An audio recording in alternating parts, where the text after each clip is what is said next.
안녕하세요. 책안뜰입니다. 이번 영상에서 들려드릴 작품은 오영수님의 갯마을입니다.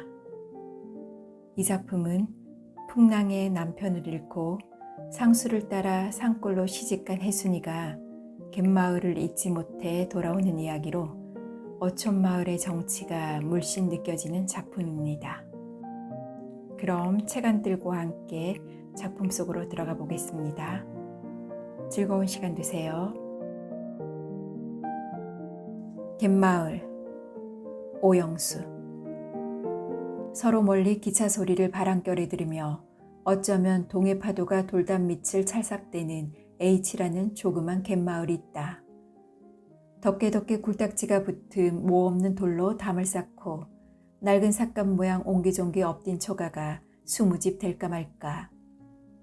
조그마한 멸치 후리막이 있고 미역으로 이름이 있으나 이 마을 사내들은 대부분 철 따라 원양 출어에 품팔이를 나간다. 고기잡이 아낙네들은 썰물이면 조개나 해조를 캐고 밀물이면 채마밭이나 매는 것으로 여느 갯마을이나 별다름 없다. 다르다고 하면 이 마을에는 유독 과부가 많은 것이라고나 할까.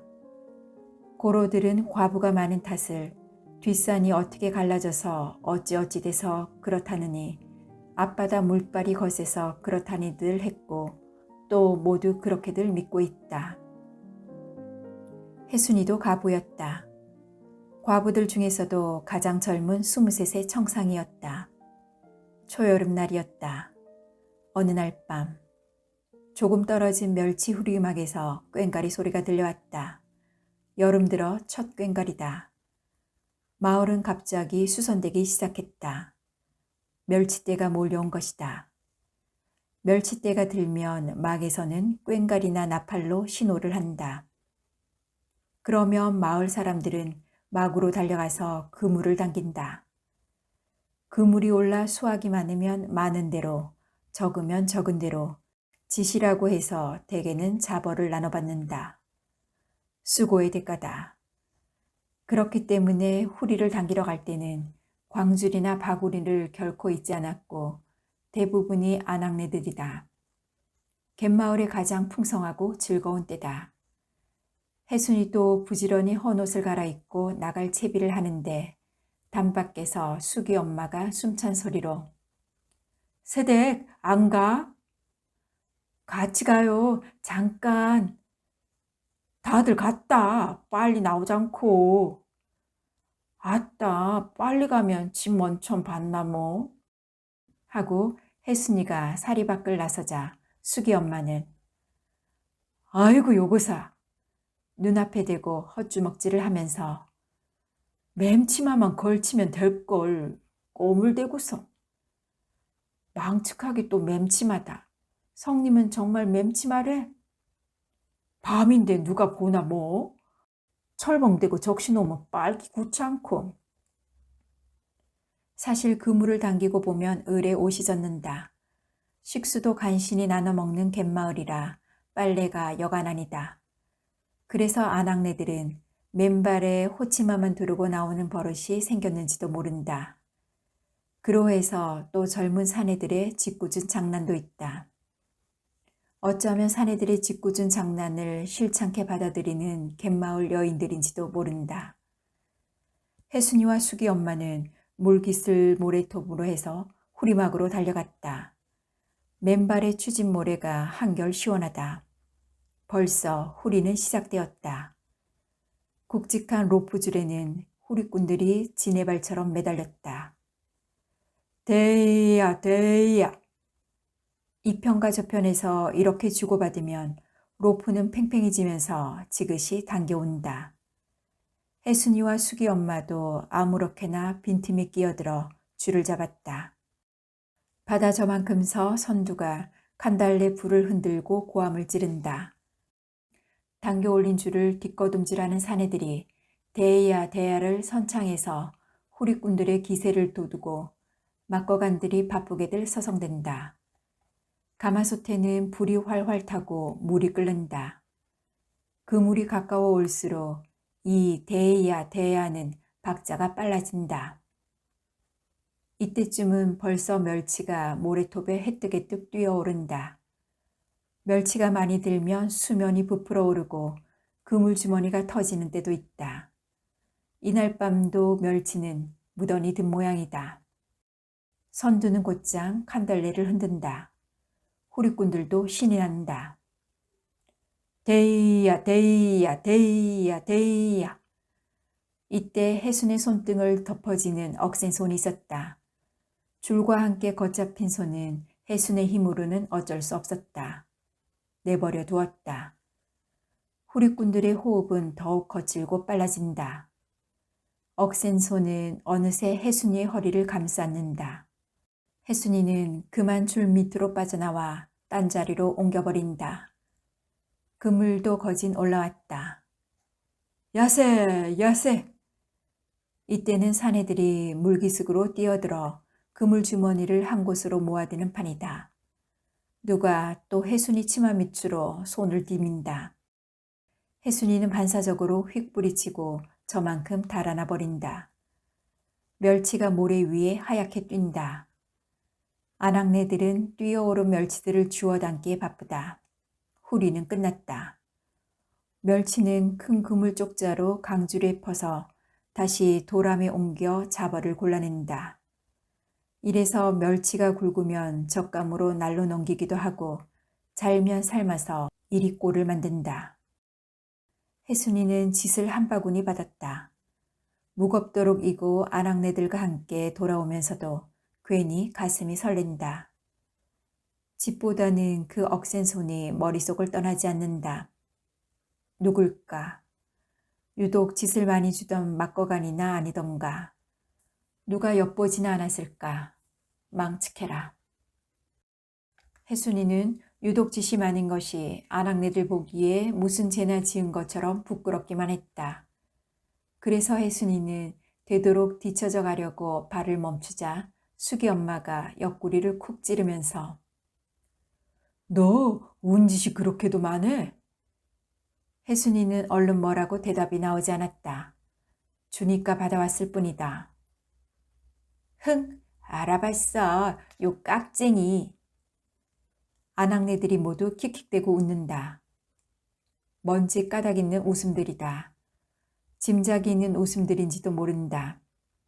해순이는 기미칫 화화 달았다. 수기 엄마네 집 앞에서 해순이는 성님, 내 짓 좀 줄까? 수기 엄마는 준 사람에게 뺨 맞게. 그러면서도 바구니를 내민다. 해순이는 짓을 반이 넘게 부어주었다. 해순이는 아랫도리를 헹구고 들어와서 자리에 누웠으나 오래도록 잠이 오질 않는다. 그 억센 손이 자꾸만 머릿속에 떠오른다. 돌아오지 않는, 어쩌면 꼭 돌아올 것도 같은 성구의 손 같기도 한, 아니면 또 징용으로 끌려가 버린 상수의 손 같기도 한, 그 억세디 억센 손. 해순이는 생각을 떨쳐버리려고 애써본다. 그러나 그 많은 음식일수록 마음이 당기듯 잊어버리려고 애를 쓰면 쓸수록 놓치기 싫은 마음. 그것은 해순이에게 까마득히 사라져가는 기억의 불씨를 솟구쳐 사르개를 지펴놓은 것과도 같았다. 안타깝고 괴로운 밤이었다.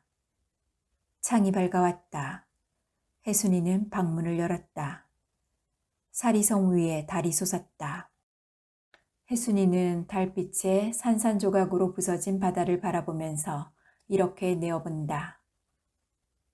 죽었는지 살았는지. 눈시울이 젖는다. 한숨과 함께 혀를 한번 차고는 문지방을 베고 누워버린다. 달빛에 젖어 잠이 들었다. 누가 어깨를 흔든다. 소스라치고 깨어보니 그의 시어머니다. 해순이는 벌떡 일어나 가슴을 여미면서 오자꾸 그새 잠이 들었던가 배. 시어머니는 언제나 다름없는 부드럽고 낮은 소리로 얘야, 문을 닫아 걸고 자거라. 남편 없는 며느리가 애처로웠고 아들 없는 시어머니가 가엾어 친딸 친어머니 못지않게 정으로 살아가는 고부간이다. 그러나 이날 밤만은 얼굴이 달아올라 혜순이는 고개를 들 수가 없었다. 그의 시어머니는 언젠가 혜순이가 되돌아오기 전에도 얘야, 문을 꼭 걸고 자거라 라고 한 적이 있었다. 그날 밤의 기억이 너무나 생생하게 떠올랐기 때문이었다. 모든 것을 다 알고 있는 그의 시어머니다. 어쩌면 혜순이의 오늘은 이 얘야, 문을 닫아 걸고 자거라 는데 요약될는지도 모른다. 혜순이는 보자기 딸이다.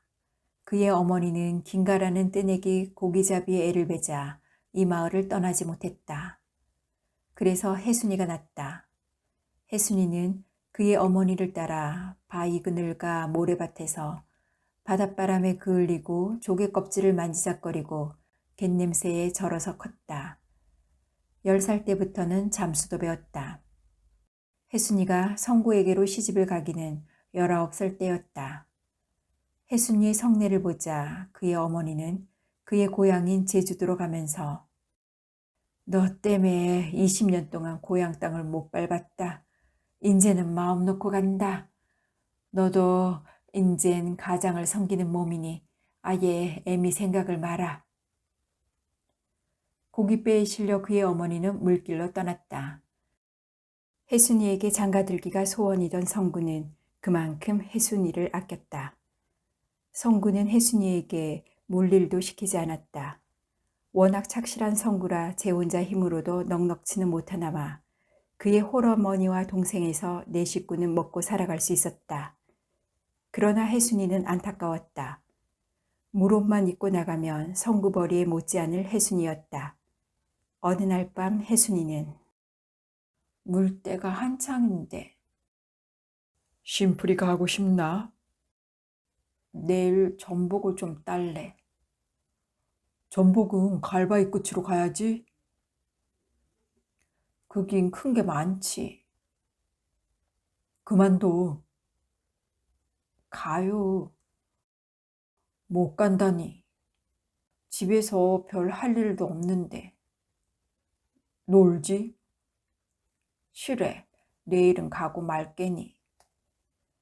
이래서 혜순이가 토라지면 성구는 그만 그 억센 손으로 혜순이를 잡아당겨 토실한 허리가 으스러지도록 껴안곤 했다. 고등어철이 왔다. 칠성내배로 이 마을 고기잡이 8사람이 한 패로에서 떠나기로 했다. 이런 때는 되도록이면 같은 고장 사람들끼리 패를 짠다. 같은 날 같이 갔다가 같은 날 같이 돌아온다.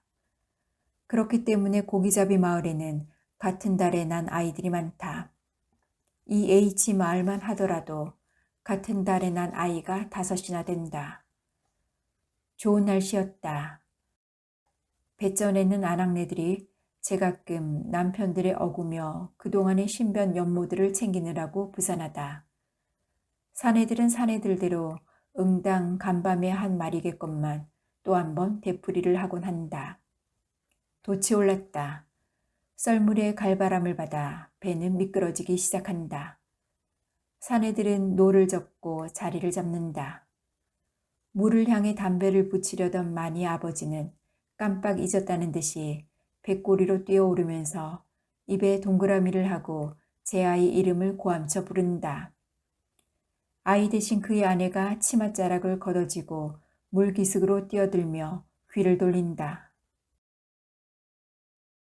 꼭 그렇게 하라니? 뭘요? 어밤에 말한 것 말이야. 알았어. 오직 성구만은 닷줄을 잡고 서서 마을 한 모퉁이에 눈을 받고 있다. 거기 돌담에는 혜순이가 손을 뒤로 붙이고 섰다. 가돈 시집이라 버젓이 배전에 나오지 못하는 혜순이였다. 성구는 이번 한철 잘하면 기어코 의롱을 한 벌 마련할 작정이었다. 배는 떠났다. 가는 사람이나 보내는 사람이나 그들의 얼굴에는 희망과 기대가 깃들어 있을 망정 조그마한 불안의 그림자도 없었다. 바다를 사랑하고 바다를 믿고 바다에 기대어 살아온 그들에게는 기상대나 추구소가 필요치 않았다. 그들이 체험에서 얻은 지식과 신념은 어떠한 이변에도 굽히질 않았다. 나를 받아놓고 선주는 목욕 재개하고 풍신과 용신에 제를 올렸다. 풍어도 빌었다. 좋은 날씨에 물때 좋겠다.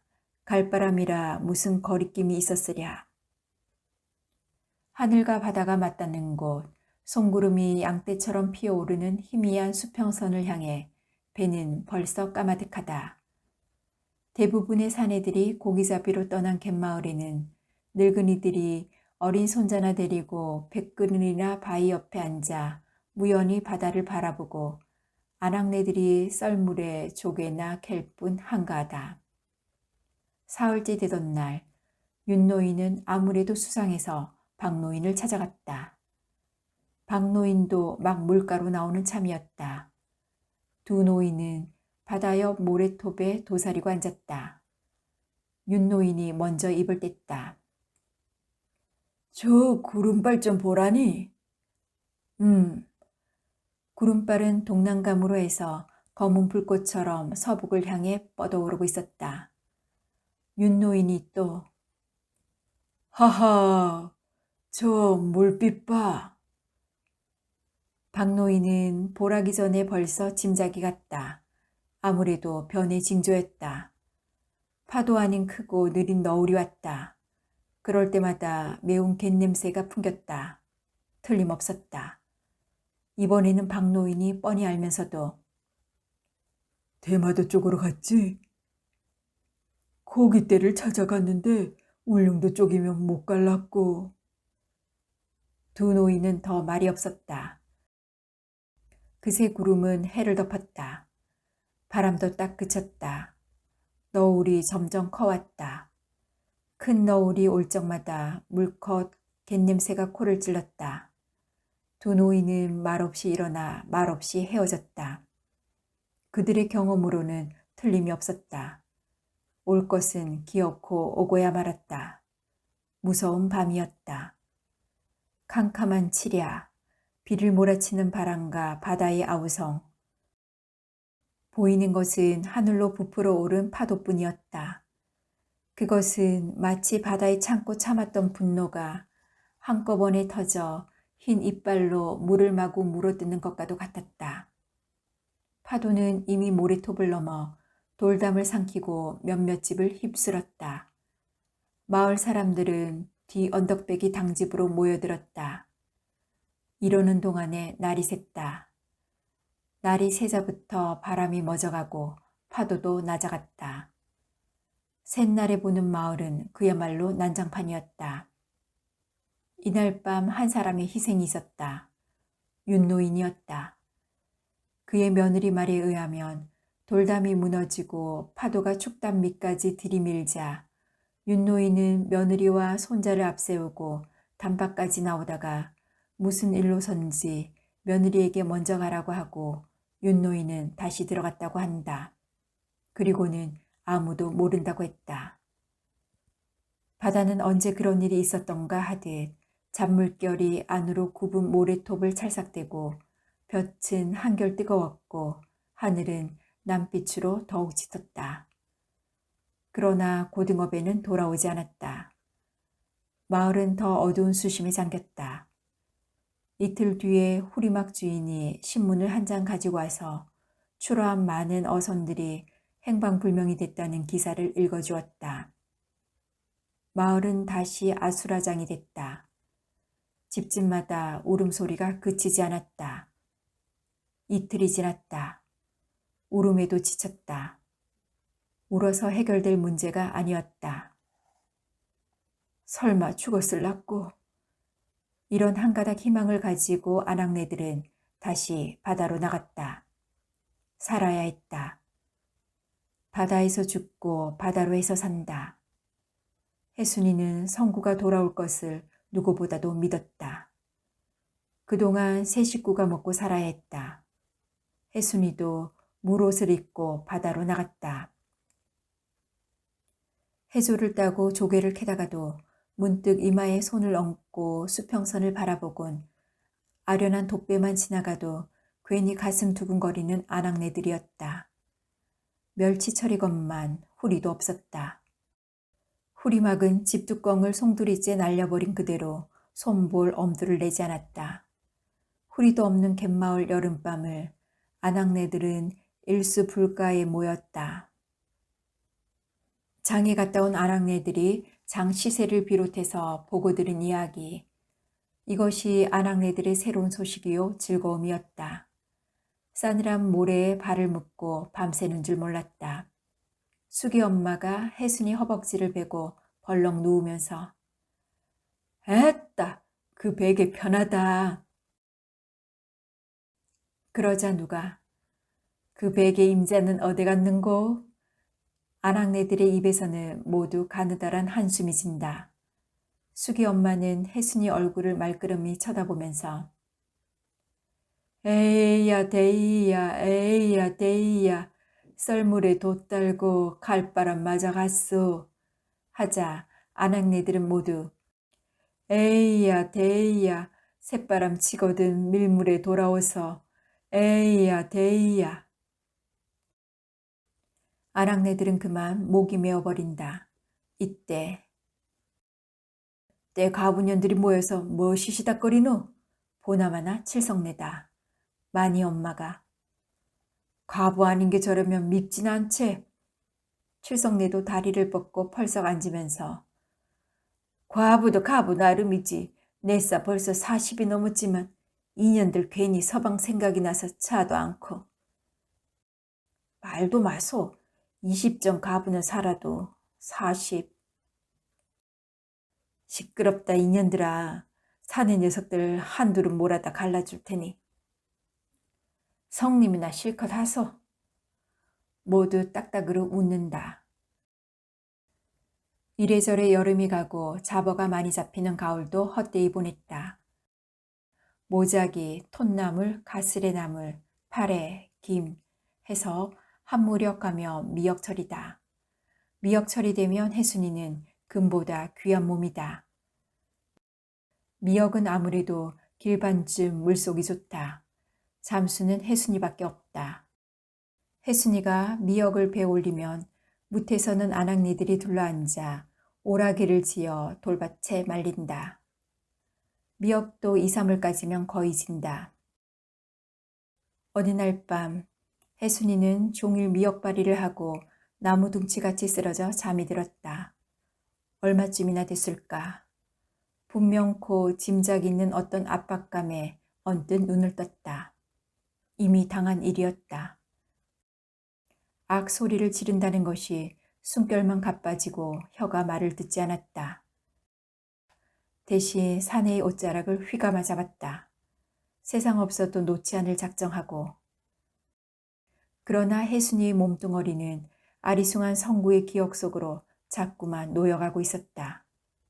그렇게도 휘감아 잡았던 옷자락이 모르는 새 놓여졌다. 아니, 내가 이게...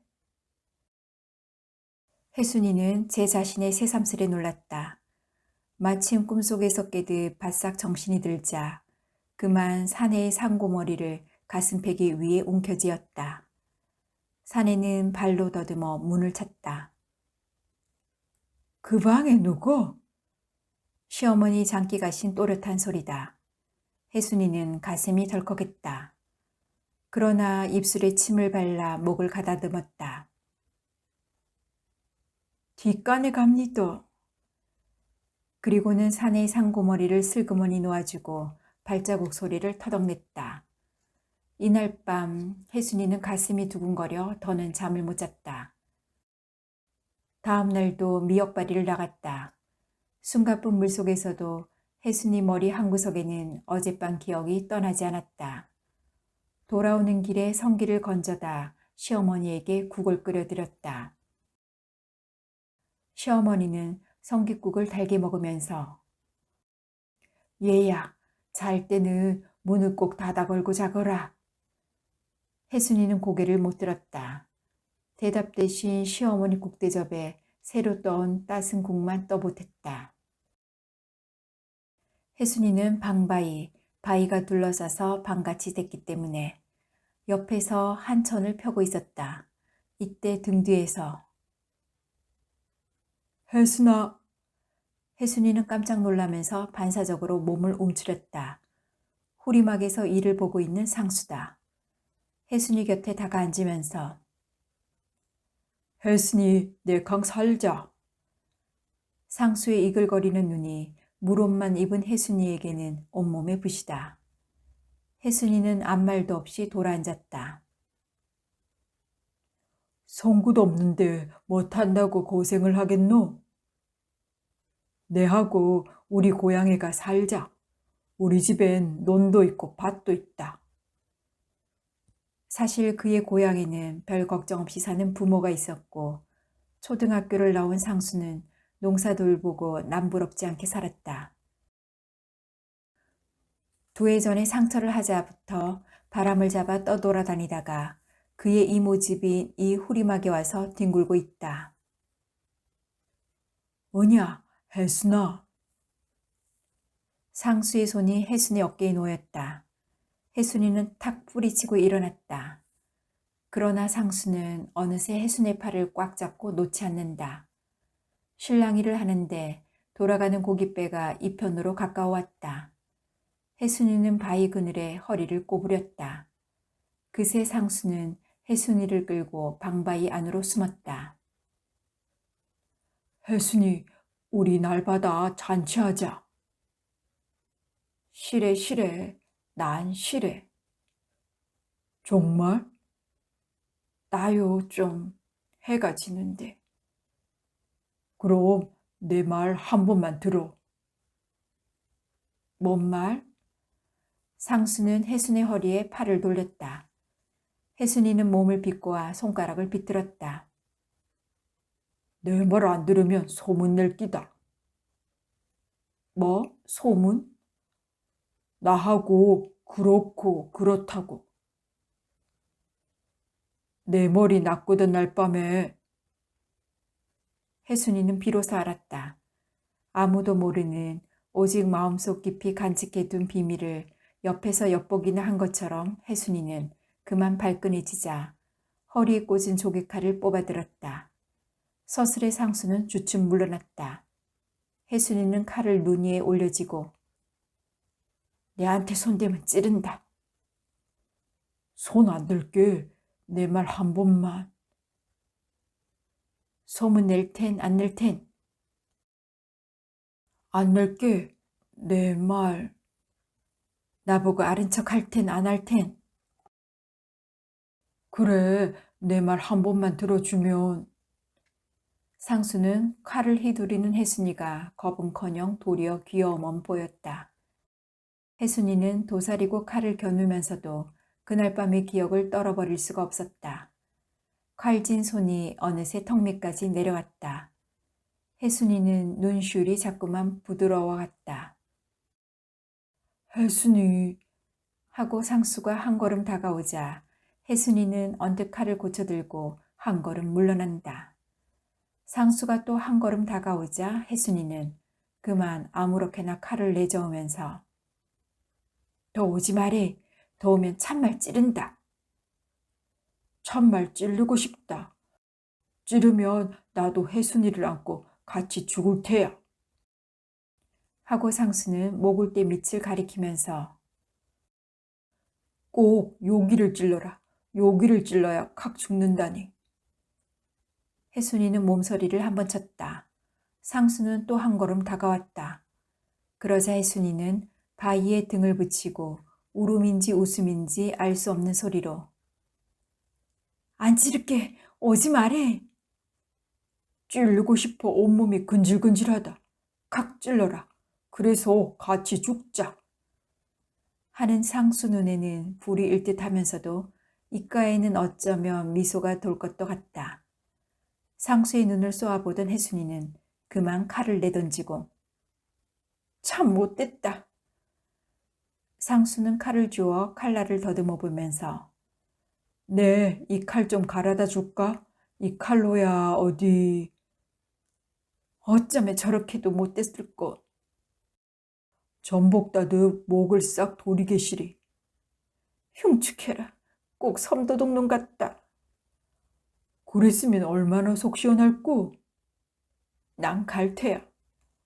날 죽이고 가거라. 아이 참, 어쩌라 카노. 내 말 한 번만. 그럼 빨리 말해보라니. 상수는 혜순이 목에 팔을 감았다. 혜순이는 팔꿈치로 뿌리치고 돌아앉아 어깨로부터 물옷을 벗기 시작했다. 이날 혜순이는 몇 번이고 상수에게 소문내지 않겠다는 다짐을 받았다. 그러나 이틀이 못 가서 아낙네들 사이에 혜순이와 상수가 그렇고 그렇다는 소문이 돌기 시작했다. 다시 고등어 철이 와도 칠성내배는 소식조차 없었다. 밤이면 아낙네들만이 불가에 모여들었다. 칠성내가 그의 시아버지 박노인은 그 뒤 이렇다 할 병도 없이 시름시름 알아누워 지금껏 자리를 뜨지 못한다. 가 시키는 말이라면서 작년 그날을 맞아 일제히 제사를 지내라는 것이었다. 모두 그렇게 하기로 했다.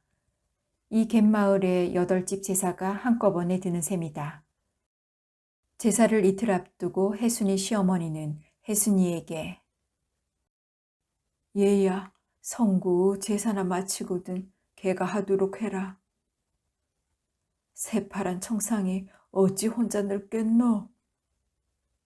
혜순이는 그저 멍했다. 가면 편할 자리가 있다.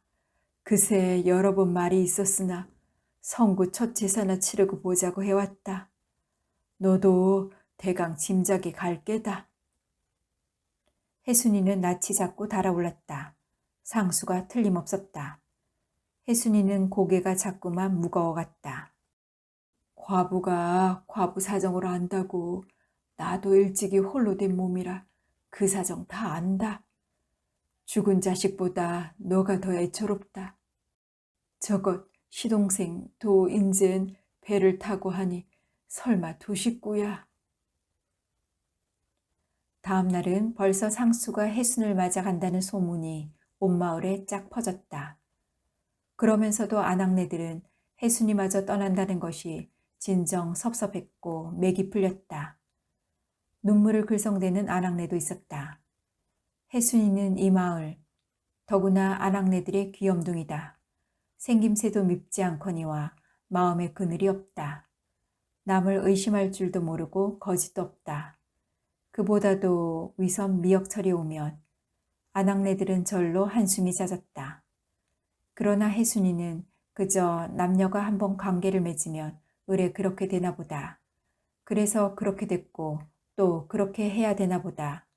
이러는 동안에 후리막 안주인과 상수를 따라 혜순이는 가야 했다. 혜순이마저 떠난 갯마을은 더욱 쓸쓸했다. 한길 물속에 미역밭을 두고도 철을 놓쳐버렸다. 보릿고개가 장이도 고됐다. 해조로 끼니를 이어가는 집도 한두 집이 아니었다. 또 고등어 철이 왔다. 두 번째 닿는 제사를 사흘 앞두고 아낙네들은 불가에 모였다. 요번 제사에는 고동 생복도 없겠다. 이 밥은 못 차려도 바다를 베고서. 바다 귀신이 고동 생복 없이는 음감도 않을걸. 이렇게들 주거니 받거니 하는데 뒤에서 누가 왁! 혜순이었다. 이거 새댁이 아이가? 새댁이 어쩌 늘고? 제사라고 왔나? 너그 새서방은? 그 중에서도 수기 엄마는 혜순이를 친정온 딸이나처럼 두 손으로 얼굴을 싸고 들여다보면서 좀 예비구나. 그러나 칠성내가 여기 좀 앉거라 보자. 혜순이는 안악들에 둘러싸여 비로소 성님들 잘 기셨소 했다. 너 그 시어머니 봤나? 혜순이는 고개만 끄덕였다. 그의 시어머니는 혜순이를 보자 입부터 실룩이고 눈물을 가두었다. 아들 생각을 해서인지 아니면 제삿날을 잊지 않고 온 며느리가 기특해서인지 혜순이는 제 방에 들어가서 우선 잠수 연못부터 찾아보았다. 실ong 위에 그대로 얹혀져 있었다. 혜순이는 반가웠다. 마음이 놓였다. 그래서 불가로 나왔다. 난 인자 안 갈 테야. 성님들하고 같이 살 테야. 그리고는 훌쩍 일어서서 바다를 바라보고 가슴 가득히 숨을 들이켰다. 오래간만에 맞는 그렇게도 그립던 갯냄새였다. 아낙네들은 모두 서로 눈만 바라보고 말이 없었다. 상수도 직룡으로 끌려가 버린 산골에는 견딜 수 없는 해순이었다. 5~6월 콩밭에 들어서면 까뿍 숨이 막혔다. 발행이풀을 한 골 뜯고 나면 소나기에 맥이 탁 풀렸다. 그럴 때마다 눈앞에 훤히 바다가 튀어왔다. 물옷을 입고 철벙 뛰어들면 혜순이는 못 견디게 바다가 아쉽고 그리웠다. 고등어철. 혜순이는 그만 호미를 내던지고 산비탈로 올라갔다. 그러나 바다는 안 보였다. 혜순이는 더욱 기를 쓰고 미칠 듯이 산꼭대기로 기어 올랐다. 그래도 바다는 안 보였다. 이런 일이 있은 뒤로 마을에서는 혜순이가 매구 혼이 들렸다는 소문이 자자했다. 시가에서 무당을 데려다 굿을 차리는 새, 혜순이는 거든 소매만 내리고 마을을 빠져나와 30리 산길을 단걸음에 달려온 것이다. 너 진정이냐? 속 시원히 말 좀 해라. 보자. 수기 엄마의 좀 다급한 물음에도 혜순이는 조용조용. 수수밭에 가면 수수대가 모두 미역발 같고, 콩밭에 가면 콩밭이 웬통 바다만 같고.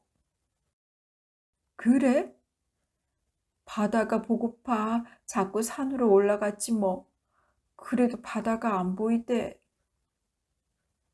그래, 너 그 새서방은? 직룡 간 지가 언제라고? 저런. 시집에선 날 매구혼이 들렸대. 쯧쯧. 난 인제 죽어도 안 갈 테야. 성님들하고 여기 같이 살 테야. 이때 후리막에서 야단스런 꽹과리가 울렸다. 아, 홀이다. 홀이다. 안 가? 왜 안 가?